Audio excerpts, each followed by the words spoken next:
El siguiente video es un fragmento del podcast Diario de un Cinéfilo. Si quieres escucharlo por completo, te lo dejo en la descripción.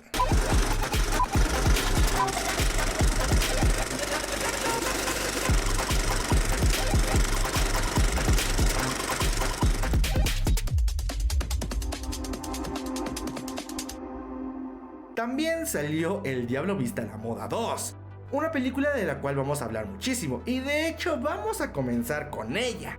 Vamos a dar una pequeña sinopsis. Como ya lo mencioné al inicio del podcast, Miranda Priestly es funada y necesita la ayuda de Andy Sachs como periodista para poder limpiar su nombre y sobre todo el nombre de la empresa, llevando así a trabajar nuevamente juntas. Una obra que se encarga de darnos un poquito de lo que ya vimos de la película pasada, darnos referencias, momentos icónicos, etcétera, etcétera, pero también desarrollar una historia sobre el periodismo, la moda y la industria que cambia constantemente gracias a las tecnologías y el nuevo enfoque de emprendimiento. Algo bastante interesante que debo decir que a mí me pegó muchísimo, tanto en el apartado de la comunicación, de todo, de lo que es la moda, del periodismo, de lo que se tiene que decir, de lo que se tiene que contar, y cómo a veces se censura o simplemente no es lo que se espera en ese apartado directamente. Una cosa que no lo abarca tanto, cada vez que la pienso más como de, ok, sí tiene temas interesantes, pero no los desarrolla de forma efectiva. Pero ya llegaremos a eso. Primero vamos a ver quién está detrás de esta película, porque la película es dirigida por David Frankel, el mismo que la dirigió la primera película hace 20 años. Fue producida por Wendy Finnerman, escrita por Aline Brosh McKenna, y bueno, la escritura original, o mejor dicho, el libro que adapta, es de Lauren Weisberger. El editor es Andrew Marcus. La fotografía es de Florian Ballhaus. Y bueno, comencemos ahora sí hablando, ya que dije los apartados técnicos, quién está detrás de esta película, que creo que lo que más falla directamente es el guión. Comienza flojo, tarda en encontrar su enfoque y cuando lo encuentra desarrolla una idea completamente diferente a lo que todos estaba comentando durante toda la película. Vamos a ir por partes, vamos con el inicio. Empieza la película con el despido de Andy Sachs. No lo considero esto como spoiler porque es el primer minuto. Comienza con eso, por lo que lleva a cabo su necesidad de encontrar un trabajo. Es por ello que encuentra este alivio, este trabajo, junto a Miranda Priestly. Algo que hace que se mueva la historia y que tenga un sentido. A mí me gustó realmente cómo se fusionan, cómo vuelven a estar juntas por una necesidad, no tanto porque, sí, quiero volver a trabajar con ella o porque me interesa trabajar con ella. No, es realmente porque necesita dinero, necesita trabajar, fue despedida y da un poquito esa iniciativa de la idea general de la película, que como lo mencionó, es el periodismo, la moda y el silenciar estas voces creativas, porque ya no es solamente el decir algo, sino que eso impacte y que a las personas les importe. Hay un diálogo un poco fuerte, un poco crítico sobre este tipo de periodismo que dice, ok, sí, limpiaste mi nombre, los críticos la amaron, pero ¿acaso la gente lo está leyendo? ¿Acaso a la gente le importa? Y es que es verdad, a veces se necesita un punto de vista más, pues, de chisme o de algún punto más general, o sea, coloquial, para que a la persona le importe. A pesar de ser de algo correcto, la gente necesita chismes, necesita algo extra. Entonces, muchos estudios, muchas agencias ya no le dan ese enfoque creativo a cosas que realmente lo necesitan. Por ejemplo, el dar una reseña, el dar una crítica, el mencionar algo en específico. Es interesante todo lo que maneja y todo el trasfondo de lo que quiere hablar. Lo malo es que lo deja mucho de trasfondo. Lo mencionan, lo dicen y está constantemente ahí. Sin embargo, sí se nota que la idea narrativa y sobre todo el guión tiene una incoherencia con lo que está contando, con lo que está mostrando y con el mensaje que quiere demostrar. Y creo que también en parte son los personajes, porque Andy sí tiene esta perspectiva de periodista y de querer dar su voz y de querer dar esta parte creativa, pero a la vez es un personaje como muy fan de Miranda, entonces está como siempre opacada o como de ella tiene que hacer esto y tiene que hacer esto, entonces esa dinámica del mensaje que quiere tratar ya no se ve reflejada. Incluso hay veces que tiene cosas que no tienen nada que ver. Por ejemplo, su pareja también es como... existe, me cae bien, pero es como... no hay necesidad absoluta de que exista en la película. No tiene sentido. Ahora bien, el personaje de Miranda Priestly lo amé. Me encanta cómo es representado esta idea de que las ideas y la personalidad de una persona se ve afectada por el medio. En la anterior película se veía como, pues, personifica el diablo, ¿no? Es una persona que dice, pues, las cosas directamente, que lo que piensa lo dice, y es una persona que tiene un control con las cosas a su alrededor.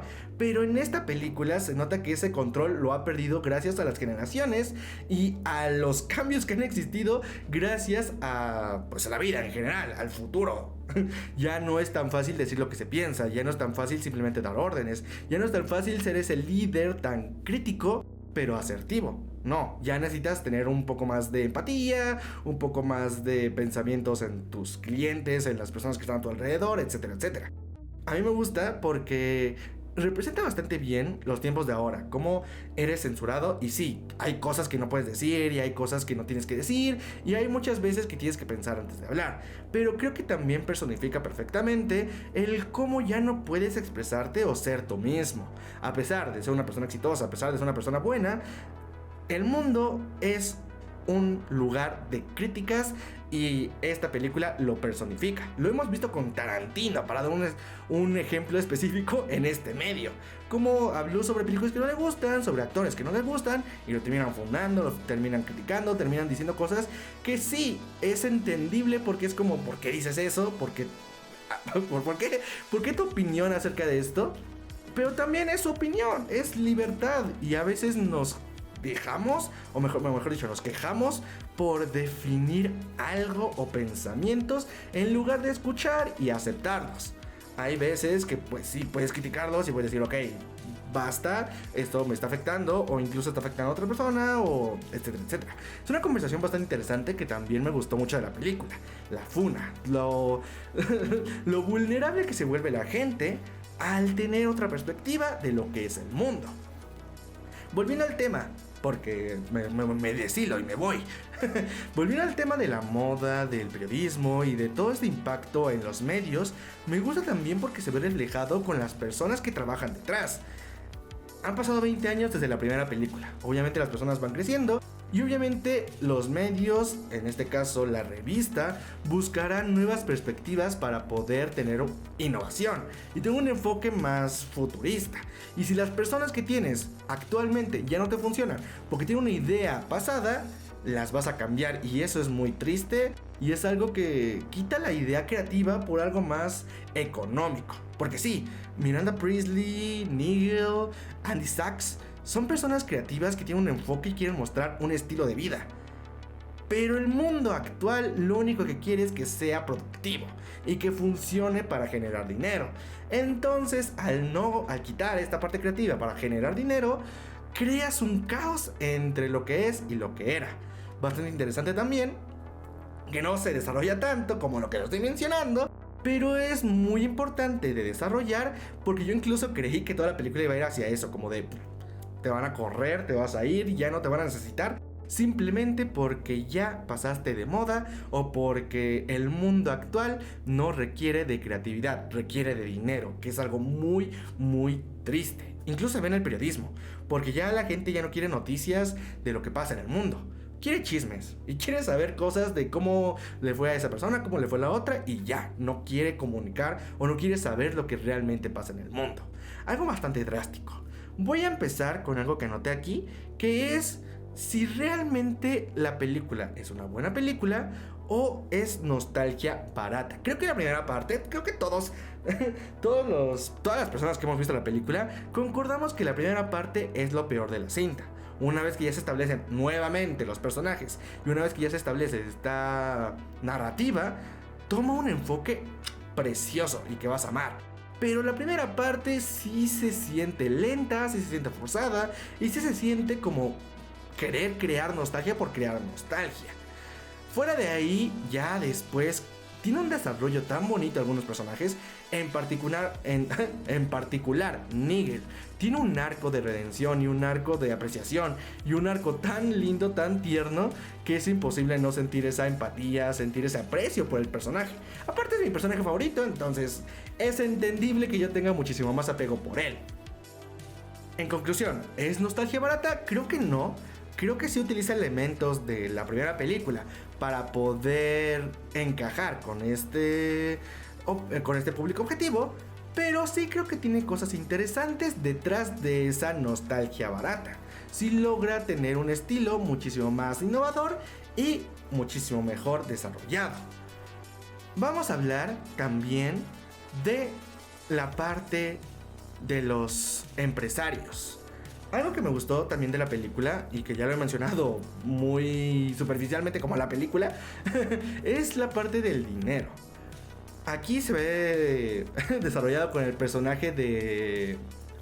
¿cómo se llama este actor? Que aparece en The Office.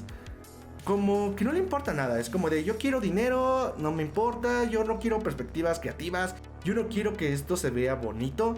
Yo quiero que se venda y ya está. Incluso entra esta idea de las revistas ya no están vendiendo, se siguen haciendo impresiones, pero todo se está volviendo a lo digital. Y por eso necesitan menos gente, y por eso necesitan menos recursos, y por eso están quitando tanto presupuesto en este tipo de industria. Y está muy mal, porque gente se está viendo afectada por esto. La gente está sufriendo por esto. Y es muy triste verlo como es reflejado en la película, con bastantes personajes, ya no solamente Miranda Priestly y Nigel y Andy Sachs, sino también los personajes de fondo, ¿no? Los que vas conociendo, a los nuevos participantes, o incluso a industrias en general, como Vogue, industrias, a marcas en general, como Vogue, que es el que se me ocurre ahorita, Dior, que también está dentro de la película, que utilizan esto de generar por generar y ya no tener este estilo artístico o personal de lo que es la moda y de lo que es el periodismo. En conclusión, es una película que yo amé, es una película que disfruté demasiado. O sea, yo me la pasé como niño pequeño dentro de la película, pero que cada vez que voy analizando y voy pensando más de la película digo, ok, puede que los temas que haya desarrollado no estén tan desarrollados y sea más superficial, que desarrolla algo interesante, algo que debatir, algo de lo que hablar, pero que la película no define correctamente. Igualmente la disfruté, yo la pasé bien y debo decir que sí fue una gran experiencia la que tuve en el cine. Y la recomiendo, vayan a verla, creen su propio criterio, puedan odiarla, puedan amarla. Quisiera leerlos en los comentarios.